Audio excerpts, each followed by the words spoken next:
नमस्कार दोस्तों, आज हम शुरू कर रहे हैं औरंगजेब।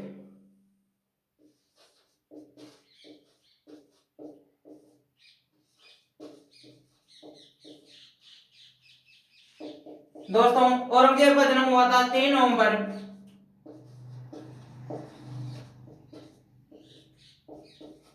1618 को दाहोद में। दाहोद अर्थात उज्जैन। दोस्तों, अब आपसे साधारण सी बात है कि हमारे चैनल को ज्यादा से ज्यादा सब्सक्राइब करें तथा अधिक से अधिक शेयर करें। इनका जन्म होता है 3 नवंबर 1618 को दाहोद में। इसका राज्याभिषेक होता है 21 जुलाई 1658 को आगरा में। दोस्तों, औरंगजेब ऐसा शासक है जिसका 2 बार राज्याभिषेक हुआ है। दूसरा राज्याभिषेक होता है 1659 में, 5 जून 1659 में दिल्ली में। अर्थात दारा शिकोह को मृत्यु दंड देने के पश्चात दोबारा राज्याभिषेक करवाता है। अब देखते हैं दोस्तों, औरंगजेब शासक बनते ही सती प्रथा को पूर्णतः माफ कर देता है। बोलता है कि सती प्रथा बिल्कुल भी नहीं होनी चाहिए। इसके पश्चात दोस्तों, यह भांग उत्पादन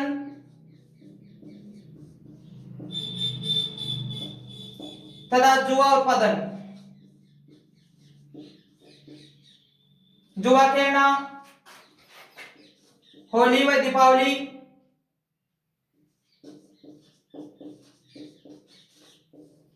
बोलता है, साफ बोल देता है, मना कर देता है कि भांग का उत्पादन नहीं होगा, अफीम का उत्पादन नहीं होगा, कोई भी व्यक्ति जुआ नहीं खेलेगा, होली तथा दीपावली यह भी त्योहार नहीं मना सकते हो हिंदू लोग।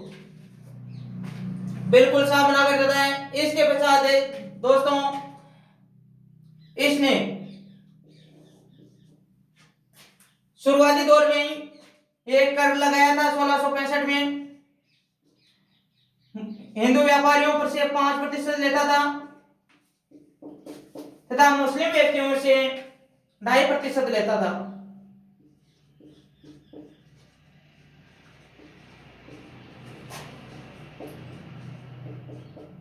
और 1668 में यह कर माफ कर देता है मुस्लिमों से, बिल्कुल कर मुक्त। अब दोस्तों देखते हैं आगे क्या है।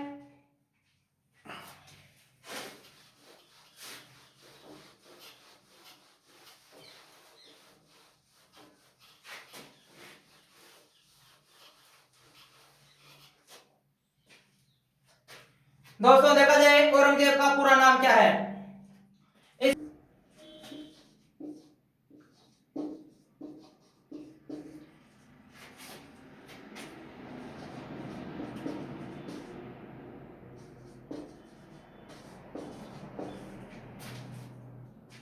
अबुल मुजफ्फर मोहिउद्दीन मुजफ्फर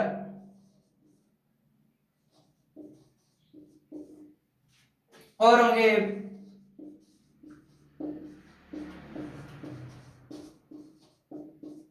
बहादुर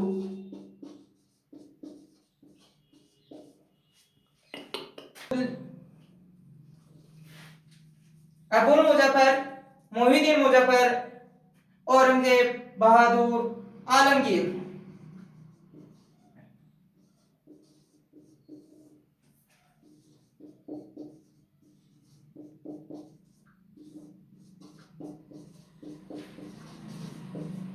बादशाह एक जी। दोस्तों, यह नाम था इतना बड़ा, अबुल मुजफ्फर मोहिउद्दीन मुजफ्फर औरंगजेब बहादुर आलमगीर बादशाह एक जी। दोस्तों, आलमगीर की उपाधि इसने धारण की थी दिल्ली में दूसरा राज्याभिषेक हुआ था तब।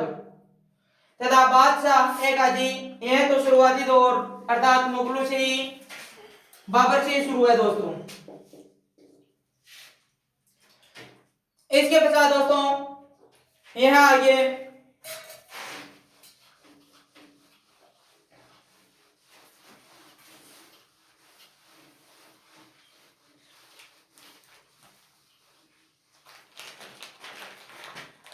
अपने मामा शाहिद को भेजता है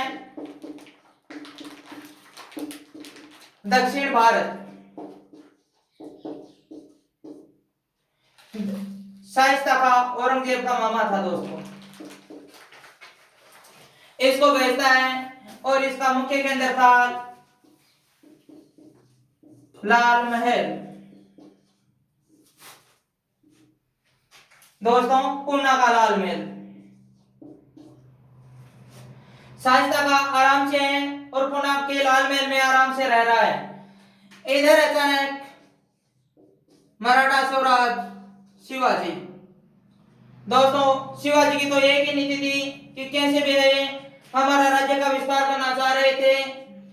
शिवाजी अचानक 1663 में लाल महल पर आक्रमण कर देते हैं दोस्तों।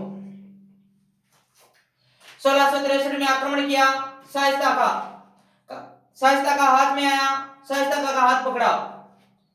किसका दोस्तों? शाइस्ता का हाथ पकड़ा। शाइस्ता का झटको दे रही है, छूटा भाग रही है। लेकिन शिवाजी को हाथ छूट के मुठो हाथ में आए गोभी को शाइस्ता का को। अब शाइस्ता का बोल रहा है कि क्या मरेगा क्या? अरे बिल्कुल छोड़ दे यार। शिवाजी बोल रहा है कि आया हूं तो कुछ लेके तो जाऊंगा, निशानी तेरी। अचानक कटार निकालते हैं और शाइस्ता का अंगूठा काट देते हैं। दोस्तों शाइस्ता का अंगूठा कट गया। अंगूठा कटते ही यह वहां से इतना तेज गति से भागा कि तुरंत औरंगजेब के पास उसी दिन आ जाता है आगरा। आगरा औरंगजेब को बोलता है कि क्या मामा हूं तेरा, तो क्या मरने के वास्ते थोड़ी हूं, कोई आवश्यकता नहीं है वहां जाने की, मैं नहीं जाऊंगा दक्षिण भारत। अब देख वो मैं लंगूटो देख मत तो भाइयो वरना के तो बोखड़े का काट दो के काट दो, ज्यादा नुकसान कर उसको। अब दोस्तों शाइस्ता का जैसा कूटनीतिक व्यक्ति शिवाजी से इतना भयभीत है। इसके पश्चात दोस्तों दूसरा भेजता है। एक व्यक्ति है जयपुर के थे, उनका नाम है मिर्जा राजा जय सिंह।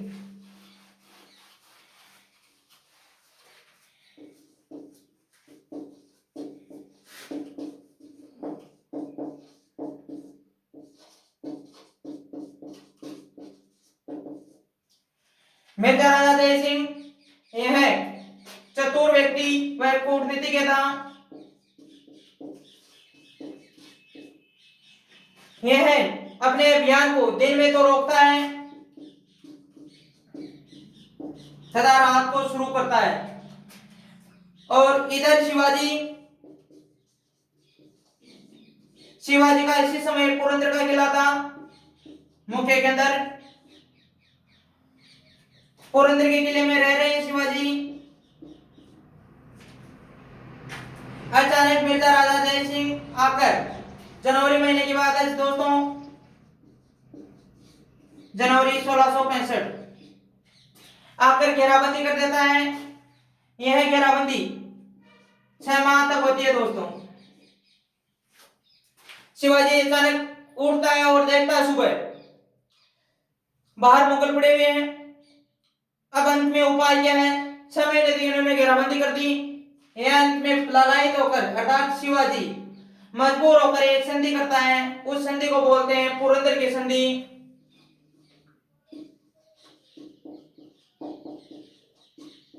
क्या बोलते हैं दोस्तों? पुरंदर की संधि। पुरंदर की संधि किनके मध्य हुई?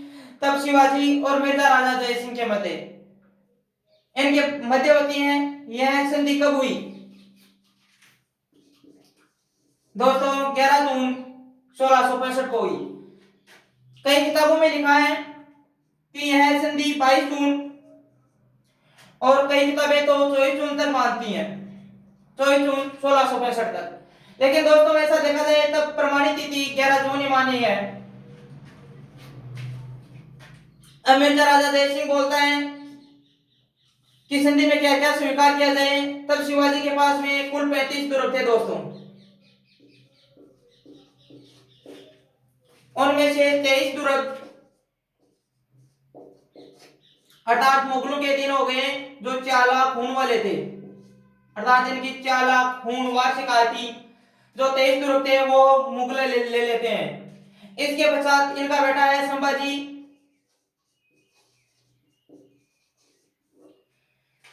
संभाजी को मुगल दरबार में मनसबदार का पद दिया जाएगा। मनसबदार अर्थात 5,000 का मनसबदार का पद है। कितने का दोस्तों? 5,000 का। तथा एक शर्त और है कि मैं हम लोग अर्थात मुगल लोग दक्षिण भारत में आक्रमण करेंगे तब शिवाजी उनकी सहायता करेगा दोस्तों। शिवाजी यह संधि स्वीकार करता है। संधि स्वीकार करने के पश्चात मिर्जा राजा जय सिंह इनको एक बात बोलता है कि हमने यह संधि तो स्वीकार कर ली, लेकिन आज मुगल और मराठों का, किनका? मुगल और मराठों का जो दुश्मनी थी वह निपटाना चाह रहा हूं। आप कैसे भी आओ और औरंगजेब से मुलाकात करो इस संधि के तहत, जिससे आपकी दुश्मनी खत्म हो सके। मिर्जा राजा जय सिंह बोलता है कि जैसे आपकी दुश्मनी खत्म हो सके, और शिवाजी भी स्वीकार कर लेता है दोस्तों। शिवाजी बोलता है ठीक है, कोई दिक्कत नहीं है, हम तैयार हैं। कहां से मिलने के लिए? औरंगजेब से मिलने के लिए दोस्तों। यह आगरा जाने के लिए तैयार है दोस्तों। यह प्रस्थान करते हैं 1666 को दोस्तों। अब दोस्तों मिर्जा राजा जय सिंह से पहले हमारे जोधपुर के जसवंत सिंह,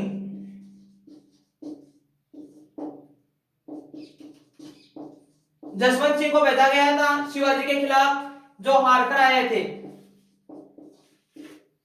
शिवाजी से हार रहा होगा जसवंत सिंह। शिवाजी चले गया आगरा, आगरा गया ना और 5,000 का मनसबदार का मायने एक पंक्ति में खड़े हो, और बीच जगह जसवंत सिंह 7,000 का मनसबदार में। अब दोस्तों इनमें से बड़ा कौन है आप बताइए? जसवंत सिंह बड़ा है या फिर शिवाजी बड़ा है? दोस्तों वैसे देखा जाए तब तो जसवंत सिंह बड़ा है, लेकिन यह हारा हुआ है शिवाजी से। इस कारण शिवाजी क्या होगा विदय का दोस्तों। साहब कह दियो कि इनमें काल हरार भेजू जो को मेरो मोटो गो आज। अति के शिवाजी और शिवाजी का बच्चा था संभाजी, दोनों दरबार छोड़कर बाहर जाने लगते हैं दोस्तों। दोनों दरबार छोड़कर बाहर जाने लगते हैं। इसी समय औरंगजेब आदेश देता है इनको पकड़ने का, अर्थात बंदी बना लिया जाता है दोनों को। शिवाजी और संभाजी दोनों को बंदी बनाया। बंदी बनाने के पश्चात इन लोगों को जयपुर भवन में कैद करता है दोस्तों।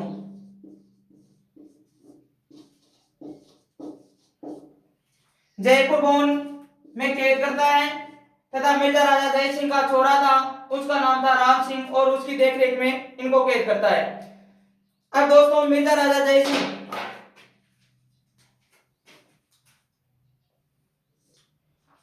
जो जयपुर भवन में इनको कैद कर लिया, कैद करने के पश्चात यहीं पर इनकी एक बहन थी रोशनारा।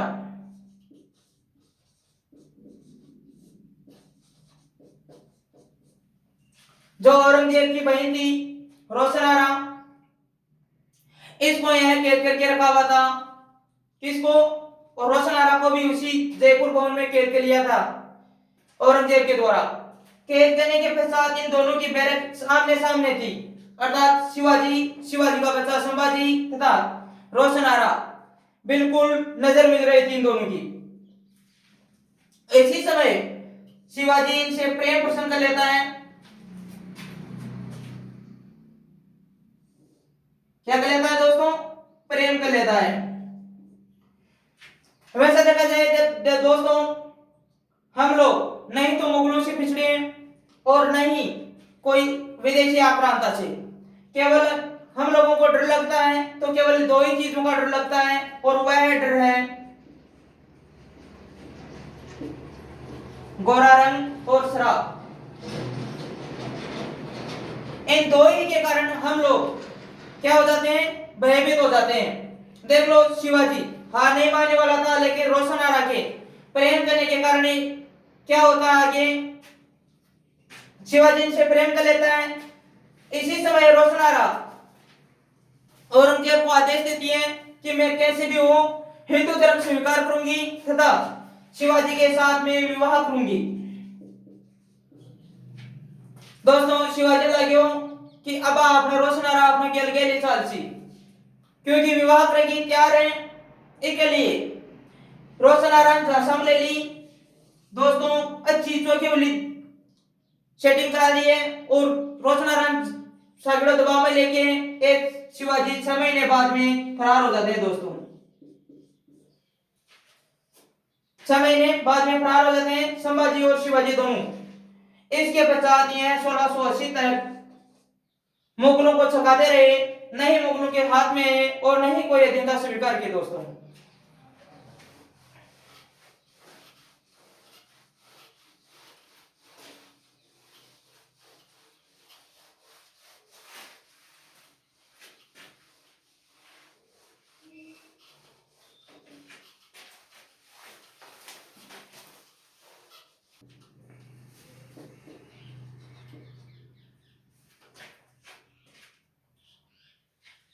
सोलह सौ अस्सी में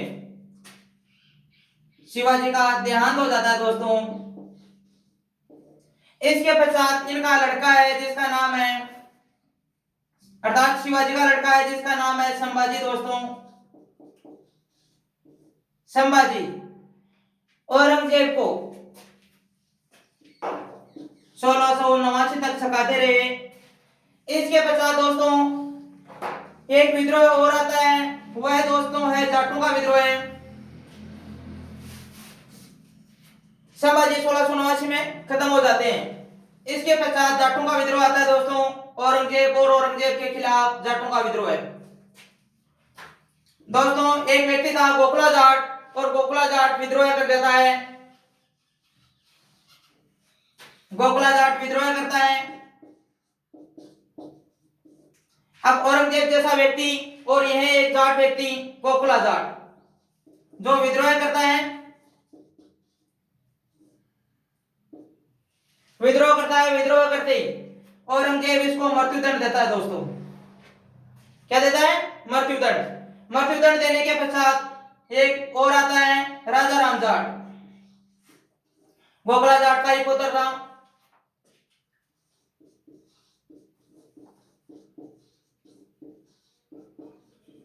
राजा राम जाट यो व्यक्ति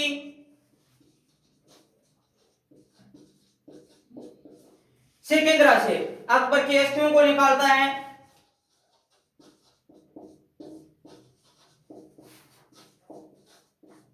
अकबर की अस्थियों को निकालता है और ले जाकर हिंदू विधि से गोदावरी नदी में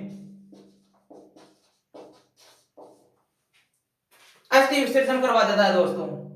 अब देखो औरंगजेब के खिलाफ राजा राम जाट कतो बड़ो काम कर दियो, अकबर की अस्थियां निकाली और ले जा गोदावरी नदी कमाने हिंदू विधियों अंतिम संस्कार कर दियो और बोलियो कि तुम जीवता हिंदू बना रहे हो, मुस्लिम बना रहे हो, मैं मरना भी कौन छोड़ूं। क्या बोल रहे हैं कि मैं मरे हुए व्यक्ति को भी नहीं छोड़ूंगा, मरने के बाद भी मुस्लिम बनाऊं, हिंदू बनाऊंगा। क्या बोल रहे हैं? मरने के बाद में भी मुस्लिम बनाऊंगा। इसके पश्चात दोस्तों गोखला जाट को मृत्युदंड दिया जाता है। गोखला जाट के पश्चात आता है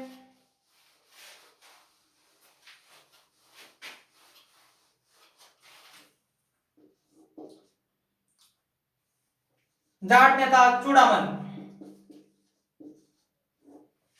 कौन आता है दोस्तों? चूड़ामन। चूड़ामन मथुरा के आसपास में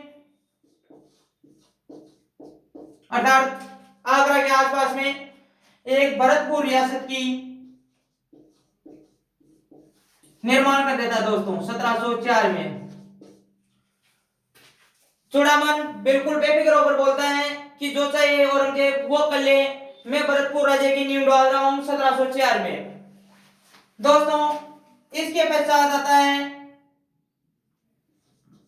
सूरजमल, जिसको जाटों का प्लेटो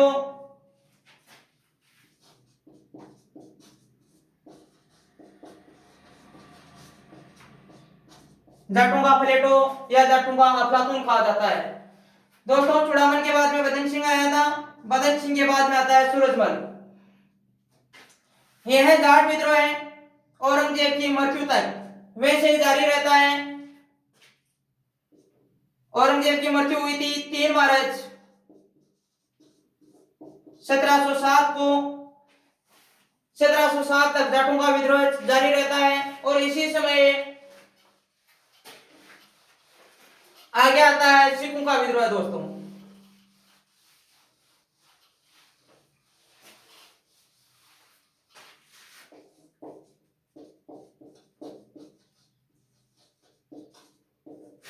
किसका दोस्तों? सिखों का विद्रोह है। सिखों के 9 गुरु थे तेग बहादुर,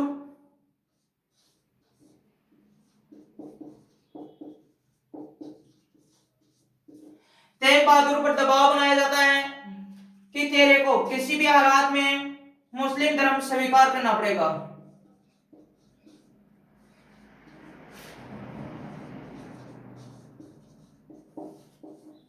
लेकिन दोस्तों तेग बहादुर मुस्लिम धर्म स्वीकार नहीं करता है। मुस्लिम धर्म स्वीकार नहीं करने के कारण तेग बहादुर के शरीर पर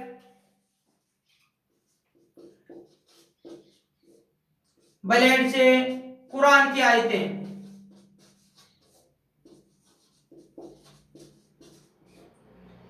कुरान के आयतें बनवा देता है। बहुत बुरी तरह प्रताड़ित किया जाता है तेग बहादुर को और अंत में इनकी मृत्यु हो जाती है, अर्थात इनको मृत्यु दंड दिया जाता है।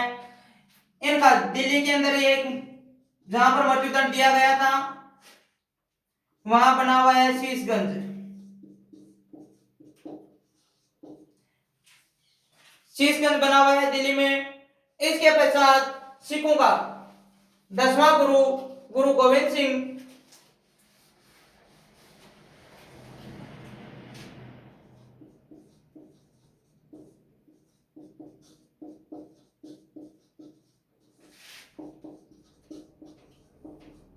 गुरु गोविंद सिंह आते हैं और गुरु गोविंद सिंह को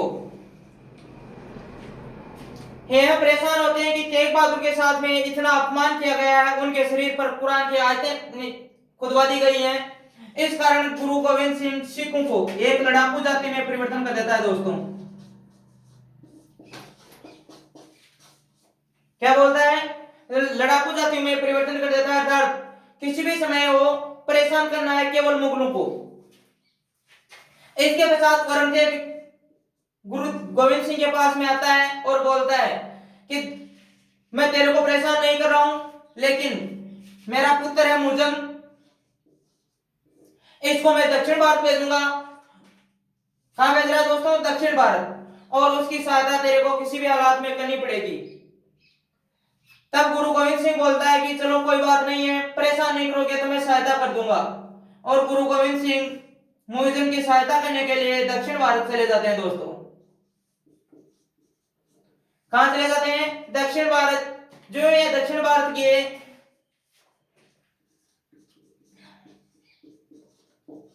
गोदावरी नदी थी दोस्तों, और गोदावरी नदी के पास में एक गांव था नादिर गांव।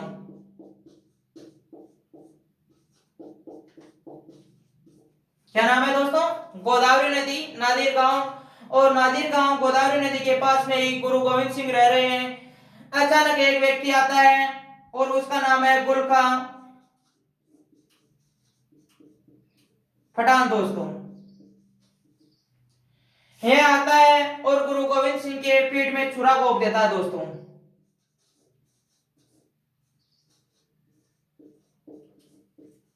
पीठ में छुरा घोंपने के कारण गुरु गोविंद सिंह को लगता है कि मैं अब मृत्यु के निकट हूं, और अंततः गुरु गोविंद सिंह जीवित ही अग्नि में प्रवेश कर ले जाते हैं दोस्तों।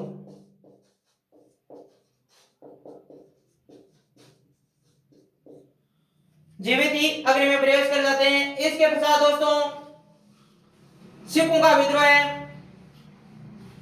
औरंगजेब की मृत्यु तक जारी रहा। 3 विद्रोह थे, मराठों का, सिखों का और जाटों का। यह विद्रोह औरंगजेब की मृत्यु के पश्चात ही समाप्त हुए हैं दोस्तों।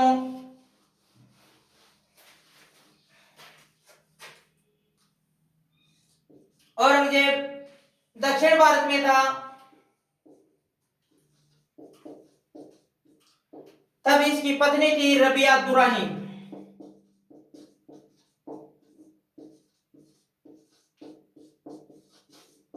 क्या नाम है दोस्तों? रबिया दुरानी। और यह विदेशी महिला थी। दोस्तों इसकी मृत्यु हो जाती है दक्षिण भारत में खुलकाबाद में।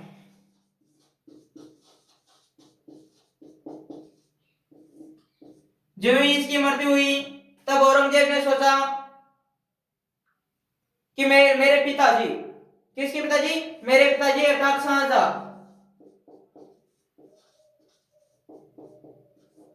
शाहजहां मुमताज के लिए एक मकबरा का निर्माण करवाया और वह मकबरा है ताजमहल। इस कारण मेरी पत्नी खत्म हुई है, इसके लिए भी मैं एक ताजमहल का निर्माण करवाऊं। दक्षिण भारत में करवा रहा है दोस्तों बीबी का मकबरा।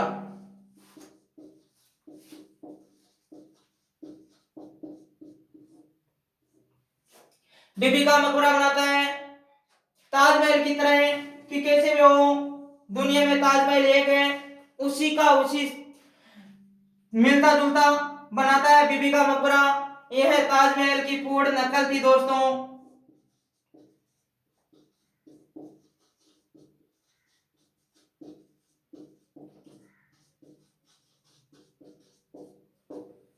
किसकी, ताजमहल की पूर्ण नकल अर्थात यह बीबी का मकबरा दक्षिण भारत का, किसका, दक्षिण भारत का ताजमहल माना जाता है दोस्तों।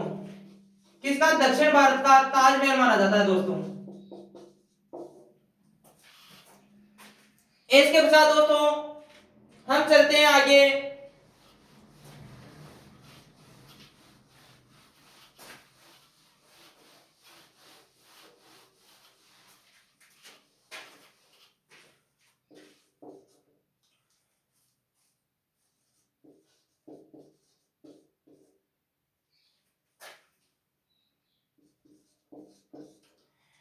औरंगजेब की दोस्तों 3 मार्च 1707 की मृत्यु हो जाती है। जो ही मृत्यु हुई तब इसके पुत्र थे मुइज्जम सदा आजम। इन दोनों में विद्रोह हो जाता है कि राजा मैं बनूंगा और इधर आजम बोल रहा है कि मैं बनूंगा। अब दोस्तों पैतृक संपत्ति का निर्धारण आपको भी पता है कि शुरुआती दौर में जो बड़ा बेटा या युवराज होगा वही पैतृक संपत्ति का पर आसीन होगा। आगे चलकर मुइज्जम शासक बनता है बहादुर शाह प्रथम के नाम से।